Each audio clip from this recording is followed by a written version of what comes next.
सोनामुखी, हरड़, मुलेठी जैसी अनेक जड़ी बूटियां और हजारों वर्षों का प्राचीन आयुर्वेदिक ज्ञान इस एक बोतल में समाया हुआ है। कायम टैबलेट, आपकी खुशियों का साथी।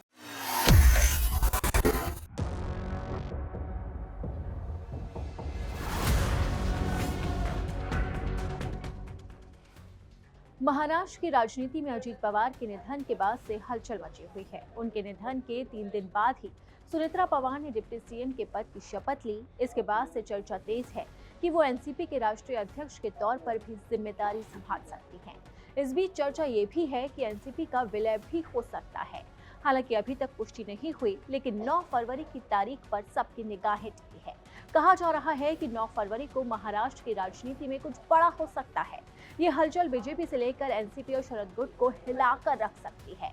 इन्हीं अटकलों के बीच में अब लगातार सवाल उठने लगे हैं कि क्या वाकई अजीत पवार के बाद सुनेत्रा पवार शरद पवार के साथ गठबंधन करेंगी? क्या एनसीपी के दोनों गुटों का विलय होगा? क्या बीजेपी इस विलय पर राजी होगी? आखिर महाराष्ट्र में क्या कुछ बड़ा होने वाला है? और यही सवाल अब महाराष्ट्र की राजनीति में लगातार गूंजने लगे हैं। इसी बीच शरद पवार के पोते और उनके बेहद करीबी रोहित पवार ने एक दावा कर दिया। उन्होंने कहा कि सुनेत्रा पवार 9 फरवरी के बाद विलय पर बात कर सकती हैं।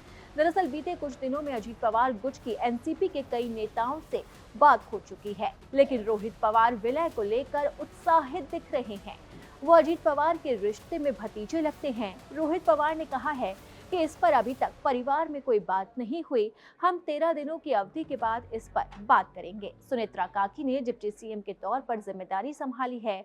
वो 9 फरवरी के बाद विलय के मसले पर बात करेंगे, इसलिए हम इस विषय पर तभी बात करेंगे। इनके बयान से साफ है कि विलय को लेकर वो लगातार उत्साहित है और महाराष्ट्र की राजनीति में कुछ बड़ा होने वाला है। दरअसल विलय की अटकलें एक बार फिर से इसलिए लगाई जा रही है क्योंकि शरद पवार ने सुनेत्रा पवार के घर जाकर उनसे मुलाकात की। अजीत पवार के निधन के बाद राष्ट्रवादी कांग्रेस पार्टी के संस्थापक शरद पवार डिप्टी सीएम सुनेत्रा पवार से मिलने के लिए उनके आवास पहुंचे और दिवंगत नेता अजीत पवार को श्रद्धांजलि अर्पित की। उनका ये दौरा ऐसे समय में हुआ है जब एनसीपी के दोनों गुटों के संभावित पुनर्मिलन को लेकर अटकलें तेज है। इस दौरान पवार परिवार के कई सदस्य भी वहां मौजूद थे।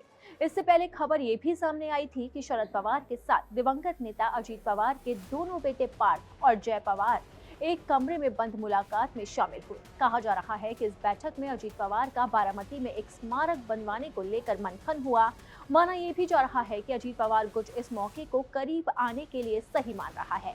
इसके अलावा चर्चा ये भी है कि विलय के बाद भी एनसीपी की चीफ सुनेत्रा पवार ही रह सकती हैं। हालांकि इसे लेकर अभी तक कोई दावा नहीं किया गया, लेकिन अजीत पवार के जाने के कुछ वक्त बाद ही एनसीपी में विलय की चर्चा तेज हो गई। कहा जा रहा था कि एनसीपी के विलय को लेकर चर्चा हो रही थी। उनके निधन के बाद दोनों गुटों की ओर से अलग अलग बयान भी सामने आए, लेकिन जब शरद पवार ने बहू सुनेत्रा पवार और पोतो जय पवार और पार्थ पवार से मुलाकात की तो चर्चाओं को फिर से बल मिल गया। इससे पहले शरद पवार ने अजीत पवार के जाते ही विलय का दावा किया था। 12 फरवरी को विलय का ऐलान भी होना था, लेकिन दुर्भाग्य से अजीत पवार उससे पहले ही छोड़कर चले गए। शरद पवार ने ये दावा ऐसे वक्त में किया था जब अजीत पवार ने 17 जनवरी को बारामती में शरद पवार से मुलाकात की थी। कुछ मीडिया रिपोर्ट्स में दावा ये भी किया जा रहा है कि विलय पर चर्चा हुई थी। इस मीटिंग का वीडियो भी सामने आया था। इस मुलाकात के 11 दिन के बाद अजीत पवार की प्लेन क्रैश में मौत हो गई। उनके जाने के बाद से अब लगातार विलय को लेकर चर्चा की जा रही है और इसी चर्चा ने पूरी राजनीति को हिलाकर रख दिया है। इस चर्चा के बीच में बीजेपी की तरफ से भी बड़ा बयान सामने आया। खुद मुख्यमंत्री देवेंद्र फडणवीस ने कहा कि अगर अजीत पवार ने विलय करने का फैसला कर लिया हो तो फैसले की जानकारी एनडीए के सहयोगी होने के नाते वो हमें जरूर देते, पर ऐसा उन्होंने नहीं बताया। विलय करना ना करना ये उनकी पार्टी का विषय है, पर उसके बारे में कोई चर्चा नहीं हुई और ना ही किसी को कोई जानकारी थी। वहीं एनसीपी के मर्जर की चर्चा पर देवेंद्र फडणवीस की इस प्रक्रिया पर शरद पवार आग बबूला हो गए और उन्होंने कहा कि देवेंद्र फडणवीस को मेरा नाम लेने का क्या अधिकार है, मैं इस चर्चा का हिस्सा ही नहीं था। शरद पवार ने स्पष्ट रूप से कहा कि इस विषय पर जयंत पाटिल और अजीत पवार के बीच में बातचीत चल रही थी। इसमें किसी भी तरह की राजनीतिक बातचीत नहीं हुई थी और कहा यह भी जा रहा है कि 12 फरवरी को ये विलय होने वाला था।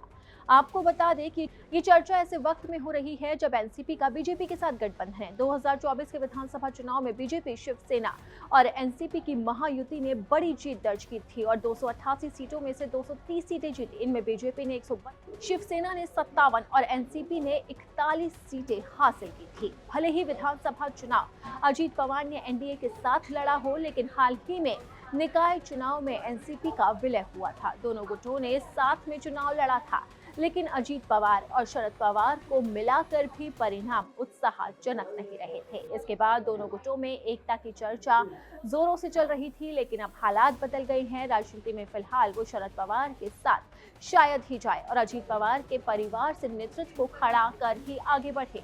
इसकी वजह शरद पवार की बीजेपी से रसाकसी भी है, क्योंकि शरद पवार हमेशा से ही महागठबंधन का हिस्सा रहे हैं। ऐसे में शरद पवार की एंट्री कई विवादों को जन्म दे सकती है।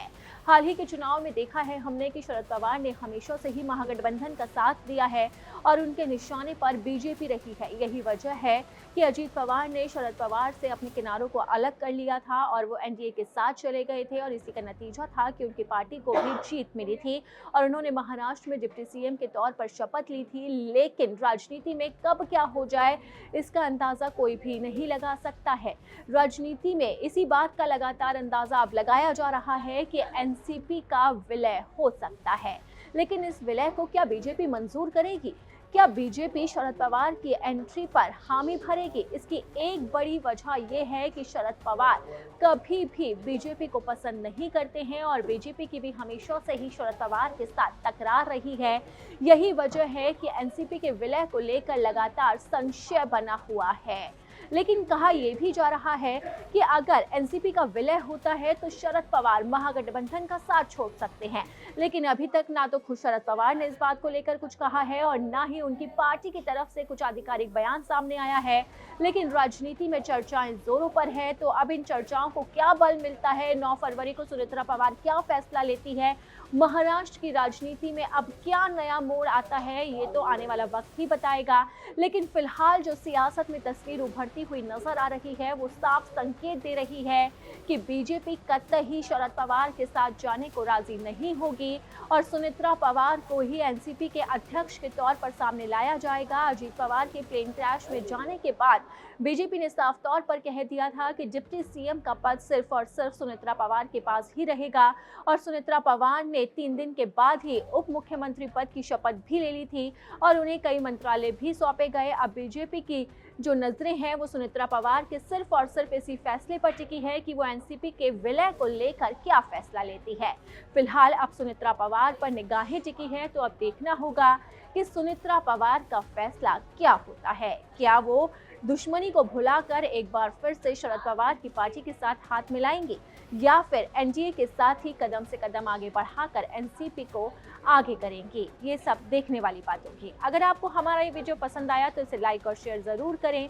अगर अब तक आपने वीडियो को लाइक और शेयर नहीं किया है तो जल्दी से दैनिक जागरण को सब्सक्राइब करें और इसी के साथ ही आप कमेंट्स भी जरूर करें।